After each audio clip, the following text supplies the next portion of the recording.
Good afternoon बच्चों, कैसे हैं आप लोग। कल हमने अपना लेक्चर वायरस पढ़ लिया था। आज उसमें हम लगाएंगे एमसीक्यूज जो बहुत ही इंपॉर्टेंट है और जो हमारे हर वनडे एग्जाम्स में आते हैं। तो आइए हमारे, लेकिन एमसीक्यूज लगाने से पहले आप लोग हमारे प्लेलिस्ट में जाकर पीछे हमारा पूरे वीडियो वायरस का कंप्लीट कर लीजिए। आइए लगाते हैं वायरस पर एमसीक्यूज जो हर वनडे एग्जाम में पूछे जाते हैं। चलिए, ए सेलुलर वायरस क्या है बेटा? ए सेलुलर है और ये कनेक्टिंग लिंक है। बताया था हमने, एक कड़ी है सजीव और निर्जीव के बीच में। और ये क्वेश्चन आया है हमारे यूपीपीसीएस प्री 2009 का। आगे चलते, वायरस जीनोम इन मिनी क्रोमोसोम क्या है? X540। ये आया है यूपीपीसीएस प्री 2007 में। इंपॉर्टेंट क्वेश्चन है। वायरस अगर बैक्टीरिया को इन्फेक्ट करेगा तो उसे क्या कहते हैं? बैक्टीरियोफेज। और ये आया हमारे यूपीपीसीएस प्री 2005 में। अब कंडामिनेटेड विलम फ्लूइड हमने बताया था बेंजिक के द्वारा दिया गया था और ये आया हमारा यूपीपीएससी प्री 2009 में। जितने हमने लेक्चर से लगवाए, देखिए सारे क्वेश्चंस आ रहे हैं। Virus responsible for AIDS, retrovirus, UPPSC pre 199 का क्वेश्चन है। इसके बाद अब वायरल कैप्सिड, जो वायरस की लेयर होती है चारों तरफ किससे घिरी होती है? कैप्सिड से, जो किसकी बनी होती है? प्रोटीन, है ना। और यूपीपीएससी प्री 1996 में भी आया, 2002 में भी आया। और कैप्सिड कि सिंगल यूनिट को क्या कहते हैं? कैप्सोमियर, है ना। अगर वायरस किसको? एल्गी को इफेक्ट करता है तो उसे क्या कहते हैं? साइनोफेसी। और ये हमारा आया है यूपीपीसीएस प्री 1994 और हर वनडे एग्जाम्स में भी। ये यहाँ तक कि एसएससी जीडी वनडे एग्जाम्स में ये वाला क्वेश्चन बहुत आता है कि अगर वायरस ब्लू ग्रीन एल्गी को इफेक्ट करेगा तो उसे क्या कहते हैं? साइनोफेसिस। आगे चलते हैं, वायरस कंटेनर। वायरस क्या होता है? उसके पास आइदर डीएनए, एक ही रखेगा, या तो डीएनए रखेगा या तो आरएनए रखेगा। और उसमें क्या होता है? प्रोटीन और न्यूक्लिक एसिड्स होते हैं। ये बहुत इंपॉर्टेंट क्वेश्चन, ये बहुत ही बार आया है। देखिए यूपीपीसीएस 1994 में, 2000 में, 2005 में, 2011 में। ठीक है। अब प्रोसेस ऑफ वायरस, वायरस में क्या क्या होता है?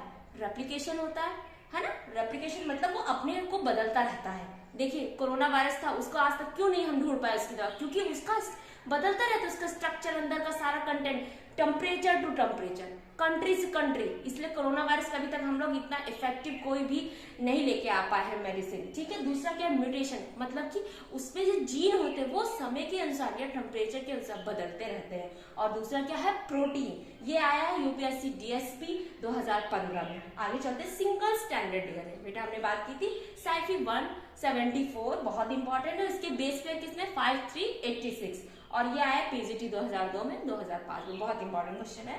क्रिस्टलाइन वायरस वनडे एग्जाम में भी रहता है। क्रिस्टलाइन वायरस डब्ल्यूएम स्टेनले ने दिया गया था और ये टीजीटी 2002 का वनडे एग्जाम का बहुत इंपॉर्टेंट क्वेश्चन है कि क्रिस्टलाइन वायरस किसके द्वारा खोजा गया था। इसके अंदर वायरस अटैक द बैक्टीरिया।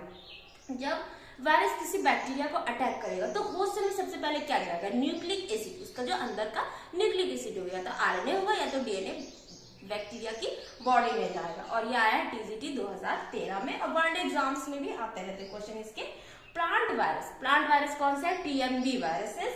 और ये आया हमारा एलटी बायोलॉजी 2015 में आया है।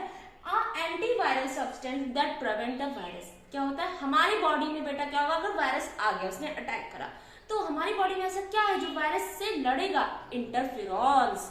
ये क्या होते हैं? ये हमारी बॉडी में क्या होते हैं? लड़ने की इनके अंदर ताकत होती है, जैसे कि एंटीबॉडीज और एंटीजन्स होते हैं। बेटा आगे चलते हैं, प्लांट वायरस। अब आखिरी क्वेश्चन आगे।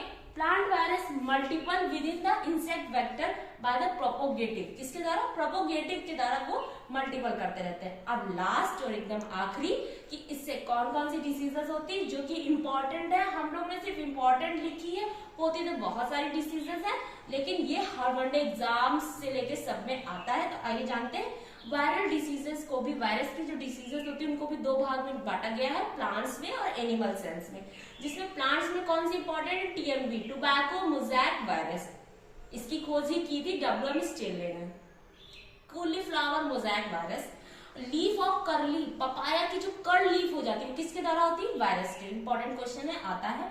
अब जाते हैं एनिमल्स में। एड्स बहुत ही इंपॉर्टेंट क्वेश्चन है। Polio, hepatitis, mumps, influenza, chickenpox, smallpox और लार्ज पॉक्स इसमें आती है, जो कि एक वायरस के द्वारा होती है। तो बेटा आपको हमारा लेक्चर अच्छा लग रहा है, आपके पेपर के लिए यूजफुल लग रहा है, तो पढ़ते रहिए और हमारे चैनल को लाइक शेयर सब्सक्राइब करिए और आपको हमारे चैनल से कुछ ना कुछ हमेशा नया सीखने को मिलता रहेगा। तो like to share subscribe to SB classes. Thank you.